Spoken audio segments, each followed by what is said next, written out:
Thank you, Rami. Hello, everybody. As you will undoubtedly know by now, 2025 began with quite a bang in the United States, a tragic one at that. And we want to start today we're going to talk about both of these attacks, one in New Orleans and one in Las Vegas. We'll start with the New Orleans attack and then transition into a brief discussion into what happened in Las Vegas. So when events like the New Year's Day attack in New Orleans happen, it's customary for the corporate media to publish articles that have headlines including the words, "What we know about X." And this is quite misleading because a lot of the time, what they claim we know, we don't really know. It could be true, it could be demonstrably false. Many times it's simply unsubstantiated allegations by the police, which the corporate media dutifully treat as established fact. So I say this because I think we all need to take those types of reports with a grain of salt, but also because I want to emphasize that what I'm about to say to you is not, for the most part, established fact. I'm going to tell you what I understand the official narrative to be, but bear in mind as you hear this, that much of this could be complete fabrication or just erroneous interpretation of the evidence. So let's put that aside and let's focus now on what law enforcement officials have told the media. They say that in the early hours of New Year's Day, on January 1st, a man named Shamsud-Din Jabbar used a rented Tesla truck to mow down revelers on the famed Bourbon Street in central New Orleans as they were celebrating New Year's.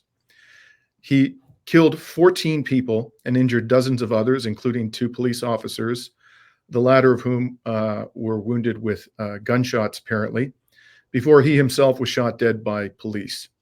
Law enforcement also say that Jabbar placed explosive devices in the area before changing clothes and carrying out the attack, but for unexplained reasons, none of these devices exploded before they were found by the police. According to police, Jabbar's truck bore an Islamic State flag on its trailer hitch. Authorities now claim that Jabbar acted alone, but in the early hours of this attack, they initially expressed suspicion that Jabbar had accomplices. Jabbar was born in the United States and raised in Texas. He was a U.S. citizen. Not only that, he served in the U.S. military for 13 years, from 2007 to 2020. He served in the U.S. Army from March 2007 to January 2015 as a human resource specialist and information technology specialist. He deployed to Afghanistan for 11 months, almost a full year in 2010, and held the rank of staff sergeant upon leaving the service. For some time, Jabbar was stationed at the massive U.S. military base in North Carolina that was formerly known as Fort Bragg, named after a Confederate soldier, apparently.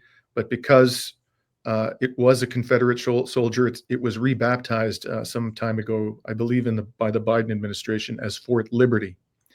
Jabbar's military service was recognized with numerous awards, including the Army Commendation Medal. 3 times he won that, the Army Achievement Medal 4 times, and other distinctions included the Afghanistan Campaign Medal with a campaign star. So whatever he was doing over there was apparently significant. He also received a NATO medal and the Meritorious Unit Commendation 2 times. So he's a quite highly decorated veteran, 13 years in the U.S. military, including in Afghanistan. Law enforcement officials allege that Jabbar recently became, quote, inspired, close quote, by Islamic State writings that he read online. According to police, these writings radicalized Jabbar. These are the 2 words you see over and over again in the media reporting about this, that he was inspired by Islamic State and was radicalized by its online writings. It's important to dissect, however, what the police are not saying about the Islamic connection to the attack and to Jabbar. The police are not saying, as far as I know, I've seen no reports of this, that Jabbar was a member of Islamic State. They are not saying that Islamic State trained Jabbar, directed Jabbar, armed Jabbar, or funded Jabbar. Nor are they saying that Islamic State has claimed responsibility for the attack. So as you're going to see, media outlets are describing this as an ISIS terrorist attack. But if they didn't train him, they didn't fund him, they didn't direct him, he wasn't a member of the organization, and they're not claiming responsibility for it, it seems to me quite a stretch to call it an ISIS terrorist attack, even if there's some evidence that he was, quote unquote, inspired or radicalized by something he read online, which purportedly emanated from ISIS. Now, anyone who commits this sort of atrocity, and I can't stress this enough, does not suddenly go from being a normal, well-adjusted member of society to a mass murderer just because he read some shit online. What Jabbar read online might have been a contributing factor to his crimes, but the idea that online content all by itself can cause this sort of radical transformation in a person's character, being an upstanding, decorated veteran of the U.S. military, productive member of society, suddenly becoming a mass murderer who is wreaking terror and savagery on his own compatriots, that this can happen just because you read some stuff online seems to me to be fantastical. Again, it could have been a contributing factor, but I would say, and just as a matter of common sense, I don't purport to be a professional psychiatrist, but as a matter of common sense, the man must have been quite damaged before he became, quote unquote, radicalized. At a bare minimum, his experiences in life must have been sufficiently traumatic and painful to him to cause him to be susceptible to the sort of things that he was reading that have been attributed to ISIS. So what might have damaged Jabbar? Again, I'm in no position to offer any kind of a psychiatric assessment. Even if he was in front of me and I was interviewing him, I couldn't do it because I'm not a psychiatrist. So all we can do as laypersons is, exercise our best judgment and try to consult expertise where we find it and try to form an opinion about how this happened. In my opinion, the number one suspect here is Jabbar's service in the U.S. military. Now, can you pull up image number one, yeah. Rami? And you're going to see here, everybody, the headline from an article that was just published by The Intercept. I have my issues with The Intercept, but it does, from time to time, do quite good journalism, and I think this is a very important article. You'll see here, the title is U.S. Military Service is the Strongest Predictor of Carrying Out Extremist Violence. The mass murder in New Orleans and Cybertruck explosion in Las Vegas fit a troubling pattern among U.S. vets, research says. And this is by Nick Terse, published on the day after the attack. And just to summarize for you what Nick reported, again, based on research that he examined from U.S. university academics, military service is the, quote, single strongest individual predictor of becoming a mass casualty offender, far outpacing mental health issues. The same research reviewed by Nurse showed that from 1990 to 2010, about 7 persons per year with U.S. military backgrounds committed extremist crimes. Since 2011, that number jumped to almost 45 per year. That's quite an increase. You're talking a 500, 600% increase over the statistics prior to 2011. Interestingly, and perhaps this is pure coincidence, the year before that jump, that massive jump, Jabbar did almost an entire year of military service in Afghanistan. Now, what do we know about the war in Afghanistan and what Jabbar might have experienced there?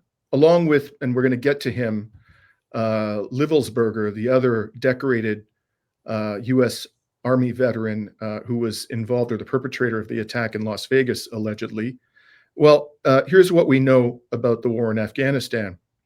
After 20 years of brutal warfare that involved not just the U.S. military, but the entirety of NATO, the U.S. military fled the country with its tail between its legs in 2021, and the Taliban, who were supposedly ousted from power by the U.S. invasion back in 2001, swept back into power within a matter of days.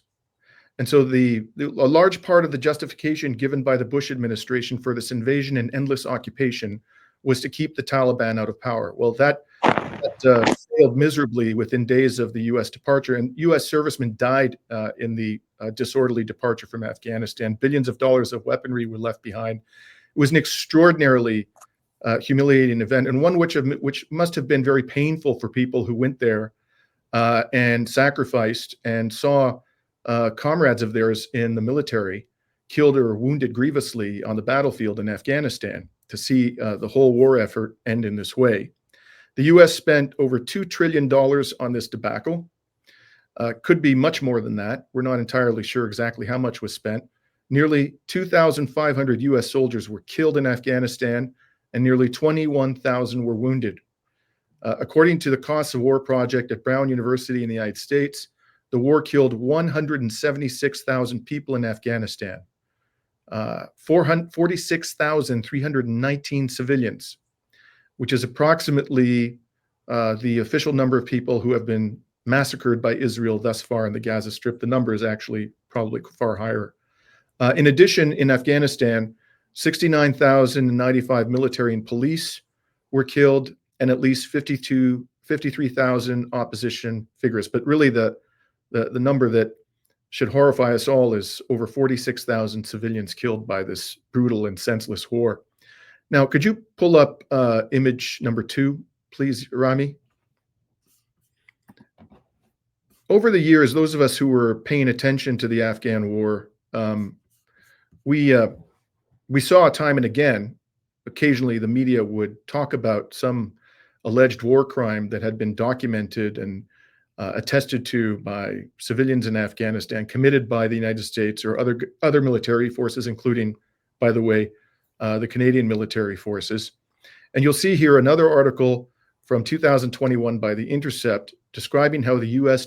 derailed an effort to prosecute its own crimes in Afghanistan. Now, what is reported in that article is that the current chief prosecutor of the International Criminal Court, Karim Khan, I'll come back to him in a moment, decided in 2021 to reopen a previously suspended investigation in Afghanistan, but with a proviso. The proviso would be that the investigation would not include conduct by the United States and its allies, including the US-backed former Afghan government, which was essentially a brutal narco dictatorship, and all of which committed crimes that fell squarely within the court's jurisdiction. Khan said at that time that his office would focus exclusively on crimes committed by the Taliban and by the Islamic State Khorasan province, or IS-K, which is the Islamic State group's affiliate in Afghanistan. This decision came a few months after the Trump administration sanctioned and threatened the ICC. In September 2020, the United States government imposed sanctions on the International Criminal Court prosecutor, who at that time was Fatou Bensouda, and another senior prosecution official, Patricio Mochochoko. In addition, then U.S. Secretary of State Michael Pompeo announced that the U.S. Had restricted the issuance of visas for certain unnamed individuals involved in the ICC's efforts to investigate U.S. personnel. You know, we've talked a lot, those of us who are outraged by the genocide in Gaza, we've talked a lot about U.S. efforts to intimidate the ICC into not prosecuting Israeli war criminals. Well, it's not just Israeli war criminals who have been shielded by these efforts, these intimidation tactics of the United States government. It's also the U.S. government itself and its own military personnel. The sanctions and on Bensouda and Mochochoko implemented a sweeping executive order issued on June 11, 2020 by Donald Trump. This order declared a national emergency and authorized asset freezes and family entry bans against ICC officials who were identified as being involved in certain activities. Earlier, the Trump administration had repeatedly threatened action to thwart ICC investigations in Afghanistan and Palestine. So clearly, I would submit the U.S. government has a lot to hide in its war on Afghanistan. If it didn't have anything to hide, then why would it take these extraordinary and draconian measures to intimidate the ICC. So I would suggest to you that when you add it all up, the real story about Jabbar was not that he was inspired by Islamic State. That is, a theory that ought to be investigated thoroughly, obviously. But the one we should be most focused on, based upon the evidence we have, is that this atrocity was committed by someone who may well have been deeply disturbed by his experiences in the US military, whether in Afghanistan or elsewhere, and who is another example of this quite stark pattern of former members of the US military engaging in extremist violence. But this, of course, is not the story that the corporate media and their billionaire owners want you to hear. No, they want you to believe that this is all about Islamic State. Now, let's assume that its online writings did in fact influence Jabbar. What do we know about Islamic State? IS, first of all, seems to have zero interest in attacking Israel for some bizarre reason, even during a time in which Israel is blatantly committing genocide against a predominantly, overwhelmingly Muslim population, Arab population in Gaza. It also seems to have very little interest in attacking the United States. As I said, I'm not aware of any claim by IS that was even responsible for this attack. Now, could you please insert image number, or show image number 3, Rami? Because I think that this is quite telling. And you'll see here, this article talks about what Julian Assange and WikiLeaks concluded after an exhaustive review of leaked cables, classified cables that related to ISIS. Their conclusion was that ISIS was actually created by the CIA. And I'll tell you that when I was traveling in the last 2 years extensively through West Asia and places like Iraq, Lebanon, occupied Palestine, Jordan, this was a sentiment that I heard from people who live in the region over and over again, that they believed, rightly or wrongly, that Islamic State was a creation of the United States government and the British government, and it effectively did their bidding. Now, this should not sound implausible to you, I would suggest, because in 1979, as we know, when the Soviets invaded Afghanistan, the Carter administration decided to fund the Mujahideen, the Afghan fighters who would fight the Soviet Union and later became extremist, turned their extremist violence on Western targets. The Carter administration made a formal decision by the middle of 1980 for Saudi Arabia to essentially split the cost of arming the jihadists in Afghanistan with the United States and have the Pakistani intelligence service funnel weapons to those jihadists. So we know that the US has used jihadists in the past for its own hegemonic purposes. And for these reasons, I would suggest to you, you don't have to take Julian Assange's word for it. It's at least plausible that IS is somehow controlled by, funded by, influenced by the United States government and Western intelligence agencies. And one other oddity I should mention in this account of what Jabbar did, I pointed out at the outset of my my recounting of the official narrative that there was an ISIS flag in the rented truck that he used to mow down these innocent civilians. Could you pull up image 8? Yeah. Rami? This is a photograph that was taken of this ISIS flag shortly after the attack. And my understanding is that the flag is upside down. And you'll see this person commenting here that the writing should go on the top and the circle on the bottom. Now, you know, I guess if the person was actually dedicated to the organization of Islamic State, he would know how to display the flag. This could just be some completely irrelevant factor, but it does seem odd that somebody who claims to be acting, to have been inspired by ISIS wouldn't even know how to display the flag. But I don't attach too much importance to that. It's just an interesting fact I thought people should be aware of. So what is more interesting to me is that, along comes an intrepid New York Post reporter to tell us the tale that the government wants you to hear. Could you pull up image number 4, please, Rami? This is an article, as you'll see, entitled "New Orleans ISIS terrorist Shamsud-Din Jabbar had bomb-making station in Quran open to chilling passage in his home, new photos reveal." And notice the use of the word ISIS terrorist. It's unclear to me how you could say in good conscience that this is an ISIS terrorist when there's no evidence that ISIS funded him, armed him, that he was a member of the organization, that he was directed by ISIS, and ISIS hasn't even claimed responsibility for the attack, but whatever. This person you'll see here, there are 3 reporters in the byline. This article is published on January 2nd, the day after the attack. And the first one listed there is Jenny Tare. Jenny Tare is an interesting figure. So according to the New York Post, quote, Jenny focuses on the U.S.-Mexico border where she's reported from countless times. Jenny began with the Post in March 2024 as the sole reporter to witness a massive riot involving 300 migrants who were seen in a video that went hugely viral, attacking soldiers and rushing the border wall.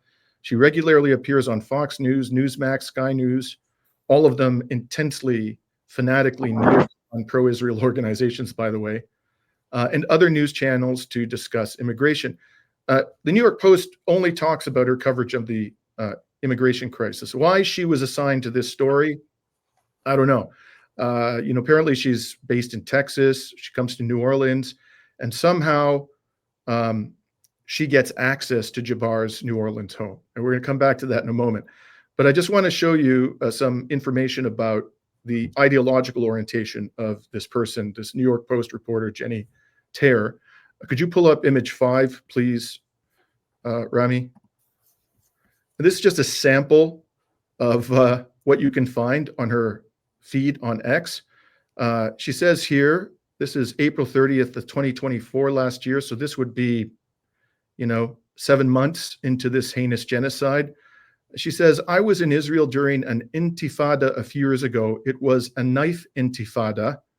And this is a comment on another post showing an intifada banner at Hamilton Hall at Columbia University. So she's clearly implying or suggesting that the students at Columbia University who were protesting against the genocide are violent extremists, knife-wielding terrorists, because they use the word intifada. I would just point out to Jenny, if she were here, that Israel doesn't use knives to destroy its civilian targets. It uses 2,000-pound bunker buster bombs. It uses drones, artillery. It uses torture. It uses chemical weapons. There's even indications of that. So even if these were knife-wielding terrorists, this pales in comparison to the terrorism of Israel. But there's absolutely no evidence whatsoever that any of these peaceful protesters at Columbia University did engage or plan to engage in violent extremism. This is the kind of thing you would hear from somebody who's fanatically pro-Israel, which takes us to the next post I wanted to show you from Jenny Tare's X feed. So this would be image number 6. And here's Jenny Tare, as you're going to see, trying to evoke all kinds of sympathy for an Israeli soldier who is a dual citizen of the US and Israel. And he reunites with his wife and baby for the first time since the start of the war, she says, without mentioning that the Israeli military at that point in time was engaged in a genocide, not to mention many other war crimes and crimes against humanity. So if you look at the totality of her public commentary on Israel, I think it's fair to say that she is a Zionist fanatic and be somebody who would be very sympathetic to the Israeli government's characterization of Muslims and Arabs as bloodthirsty terrorists who want to wipe out the Jewish people. So this is the person that the New York Post sends to Jabbar's home in New Orleans, even though apparently her full-time gig, is reporting on the immigration crisis on the US border. So now I'd like to go to the video clip. We're going to show you her report. And I'm going to have a number of comments on this. It's number 7, Rami. So if you could just start it, go ahead. The New Orleans terrorist home. You can see that it's been clearly destroyed, the door at least, from the FBI raid yesterday. But if we walk through the home, we see some signs of what he was up to. He had this work area here. Can you just stop it there, Rami? All the different chemicals laid around. So just notice here, there was no tape, no police cordon at the entrance. I still don't know. I've been trying to find out how she says she got access to this person's home, but there's no evident effort on the part of the police in this video to restrict access to this man's home. That's number one. Number two, she's coming in there with her Lululemon pants and her cap with the American flag on it. And she's just walking around freely. She doesn't touch anything, but there's nobody there, as far as I can tell, who's supervising, nobody from law enforcement who is supervising what she's doing. Even when she entered the building, this unit, you couldn't see any police standing behind her. So if there was supervision going on, it doesn't appear anywhere in this video. So you can continue now, Rami. Thank you. And different electronics. This is, again, a work setup. Left receipts, just very unkempt in here. If we go over here, actually, you can see the Department of Justice documents here, the search warrant, and the property that they recorded here, which seems to be a lot of chemicals. Again, just left in disarray. There's a bedroom back here, and what appears to be his collection of religious materials, his Qurans, an open Quran with a passage there, as well as even the Bible here, but mostly. Could you just stop that here, Rami? Prayer rug just to the. So how wonderfully convenient to the narrative. There is an open Quran centered in the room, and it just happens to be opened up to a page that talks about slaying people. Is this true? Is it possible that it's true? Yeah, sure, it's possible, but I don't know. This sounds a little bit too convenient to me. Could you please continue, Rami? Left of me here. And if we go back, there's another bedroom here. You can see he left all these belongings, contact lenses, personal belongings, bathroom. This seems to be some sort of workspace, again, with other chemicals here. The light's still on, some kind of station set up here. We're not really sure what that was for, in what we can assume was also a bedroom. You can see clothes left here, and just a sign that someone was here up until Stop it there. Moments when neighbors said he left. Just now, if you could just back up a few seconds, I want to just point out again, for a good, I counted it, it's a good 6 seconds, the camera stops and focuses on a kafia. Here should be good. Right there. See that? The camera's, I counted 6 seconds. She doesn't actually say it's a kafia, but that's obviously what it is, right? So the video report is clearly, not so subtly, trying to associate this man with the Palestinian cause. Could you please continue? Someone was here up until those last few moments when neighbors said he left just before the New Year's holiday, saying he was done with his lease, it was up, and he was on his way to New Orleans where he would live there. Didn't take any furniture because he said his new home would be furnished. That's all we know so far. Okay, we can end it there. Thank you, Rami. So the thing that really I find most unbelievable about all this, just shockingly incomprehensible, is that And to be clear, although I practiced law for over 30 years, my specialty is not criminal law. I didn't prosecute alleged criminals, and I didn't defend alleged criminals. My primary responsibility was to represent individuals in civil litigation who were seeking monetary compensation, usually in class actions. But of course, I studied criminal law in law school. I know a few things about criminal law.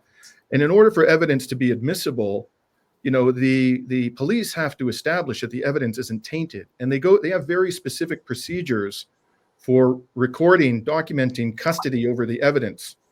And they have to be able to establish a chain of custody which eliminates, reasonable doubt about the integrity of the evidence. When somebody like this can just, there's no indication that other people couldn't have walked in either. It's not just her. There was nothing at the door stopping people from entering. There were no police who were in the video. I mean, it just looks like people could freely come and go. And this is on the day after the attack. So even though the police had been there was still a lot of material in there. And it's hard to believe that they had completely and utterly satisfied themselves that there was no other relevant evidence in that mass of material. At one point, she even goes over, you saw her go to a desk in the back room and says there's chemicals on the desk. They were left there. What are those chemicals? Have they been tested? How come they haven't been taken away? Why are members of the public or the media being given access to this stuff without any apparent supervision? So this would be a defense lawyer's dream, I would imagine, if they tried to actually prosecute Jabbar. Now, of course, Jabbar is dead, and they won't be prosecuting Jabbar for that reason. But they did have suspicions early on that he had accomplices. They're now saying they don't have evidence that he did, but surely within a day or so, it would be that would not be adequate time for them to definitively ascertain whether or not he had accomplices. And if he in fact had accomplices, there could be evidence in that apartment, that house, which would help to establish the participation or of others, one or more other persons in a conspiracy. Now, if you're not interested in prosecuting these people, assuming they exist, this is a pretty good way to go about, tanking your possibility of gaining a conviction. So maybe they don't want to find co-conspirators because they don't want the public to know who the co-conspirators are. Maybe they don't really care if their prospects of obtaining a conviction of any co-conspirator are destroyed by this grotesque incompetence that we just witnessed, this grotesque police incompetence. It is, of course, possible that the cops are that stupid that they would allow this to happen in such a high-profile case in which 14 people were murdered in cold blood and dozens of others injured. But I have difficulty believing that the cops are that incompetent. Just saying. So this all, frankly, stinks to high heaven. It seems to me that what the authorities are probably doing is trying to create a narrative which deflects attention away from the fact of this man's military service and how that might have impacted his turn to, atrocious criminality. And they're trying to focus the attention on the ever-present culprit, some, allegedly Islamic extremist violent organization. And I say the Islamic because, in my opinion, these people, I've said this for a long time, the people who engage in this kind of behavior, even though they may at times call themselves Muslim, I don't think they actually can fairly be described as Muslim. But whatever your view of that may be, the fact of the matter is, it seems to me that the authorities don't want you focusing upon this man's military service and the role it played. And all of this, of course, this narrative that they're feeding us, that this is all about Islamic State, happens to conveniently advance the agenda they're currently pursuing, which is to destroy any and all forms of resistance to U.S. hegemony in West Asia, in the Muslim world and the Arab world, by the most brutal methods imaginable. If they can get the public worked up about a terrorist threat, an alleged terrorist threat emanating from self-described Muslims, probably the public is going to be more supportive of or more tolerant of the brutal methods that are now being employed by the United States and Israel to crush resistance to their aggression in West Asia. So this takes me then to the New Year's Day attack in Las Vegas. So as I indicated at the outset, as many of you know, within hours within hours of this attack in New Orleans, and this is, again, the official narrative, an active duty U.S. soldier parked a rented Tesla truck full of explosives and fireworks at the entrance to the Trump International Hotel in Las Vegas. The truck then exploded, but caused minimal damage and lightly wounded some people nearby. The only fatality was the U.S. soldier who committed the attack. Now, there's been quite a bit of confusion around how this soldier died. Originally, I saw reports that the soldier got out of the vehicle and at some distance from the vehicle, just before it exploded, shot himself in the head. Then I saw reports that he actually shot himself in the head while he was in the driver's seat. And then very shortly after that, the vehicle exploded. And then I've seen some reports which suggested that he was actually burned alive or died in the explosion that he caused when he ignited the explosives in the vehicle.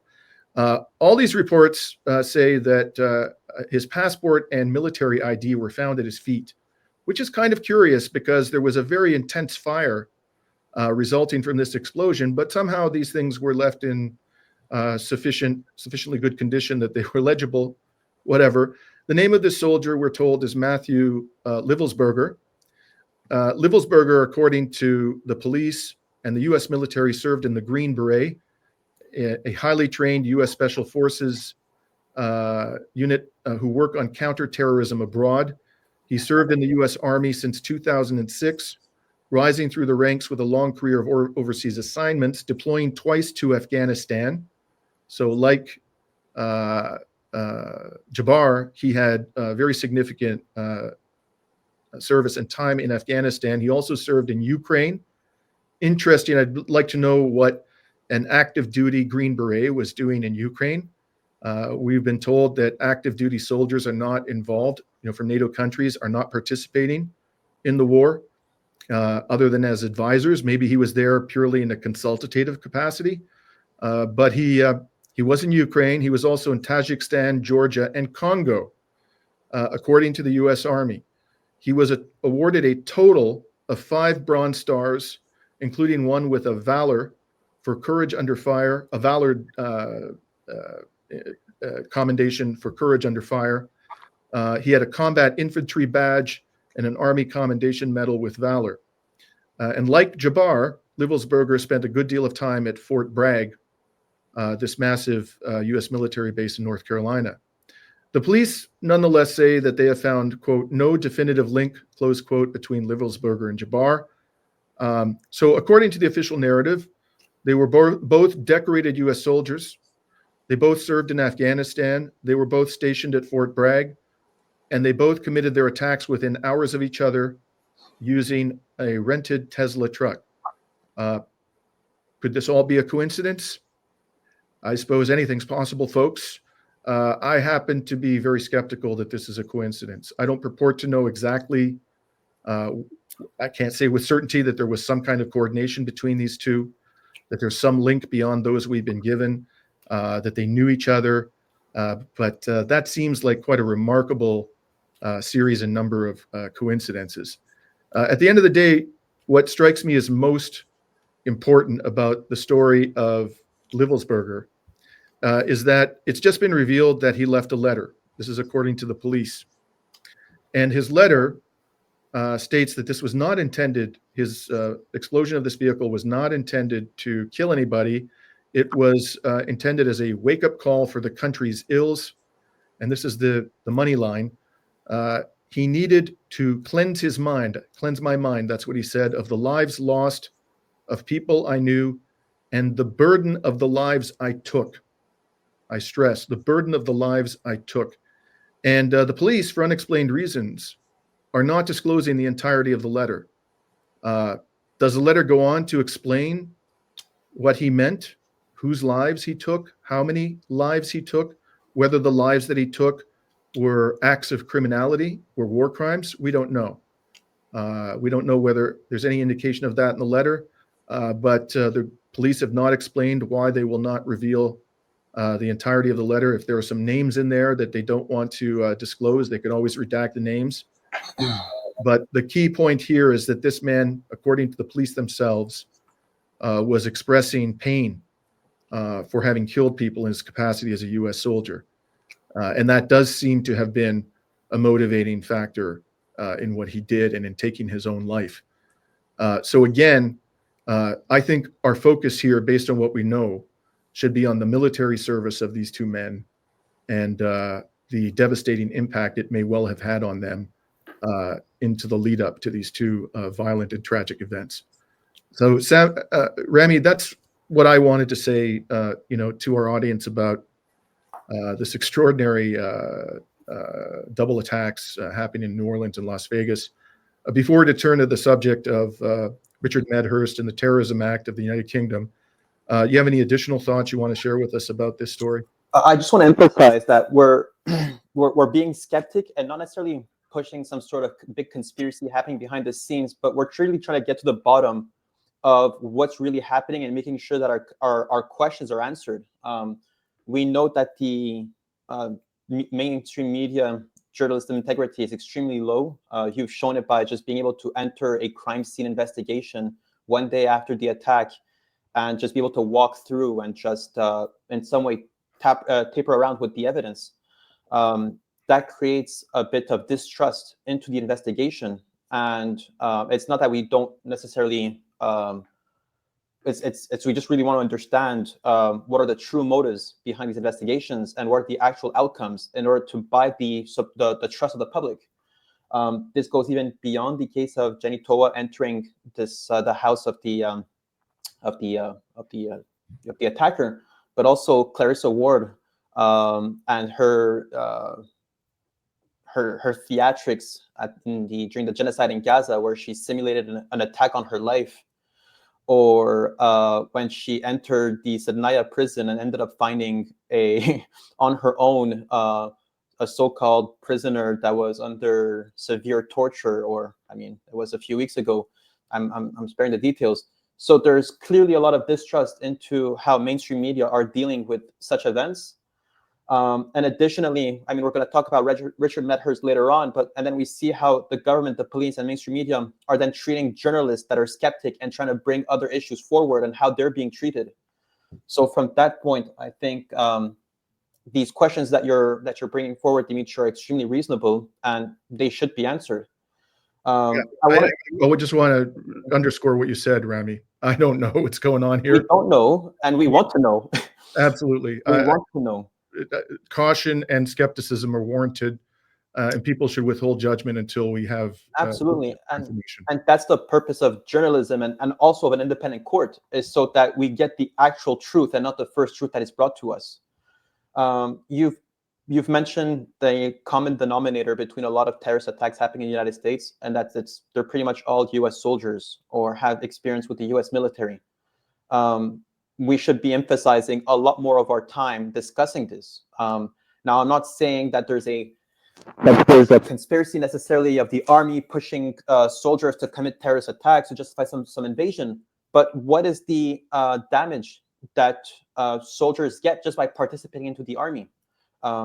Before these terrorist attacks, we know that Vietnam War veterans were flooding the streets and creating some sort of huge homelessness crisis, and with large impacts on mental health. So it's for the sake of the U.S. public and for the common safety of the U.S. population to truly understand that there is a common denominator that is pushing these acts, these heightened tensions within the United States, and that is the impact of what war has back home in the United States. So this is, I just want to keep emphasizing, is that as long as they could film a certain page of the Quran to justify the attack, or we could look into his military background. But I'm not sure if the United States population is ready for this type of discussion. And what I'm mainly most worried about is, well, what's next after these attacks happen in the United States, right? These attacks have happened. We know that France, and well, I'm just going to use the case of France, but we know when there was all these terrorist attacks happening in France, that pushed France to uphold these counterterrorism occupations in the Sahel region. And these occupations were under the pretext that it was to counter Boko Haram and other terrorist groups that were active in the Sahel region. But what ended up actually happening was creating a dependence of these countries, of the Niger, Mali, Burkina Faso, to France to guarantee their own security, which increased the number of the corruption levels in those countries, and creating a kind of a master-slave relationship between the Sahel countries and France. We know that the government of Syria collapsed, and HTS, a cutout of Al-Qaeda, which used to have a partnership with ISIS, Al-Nusra Front, is now governing Syria.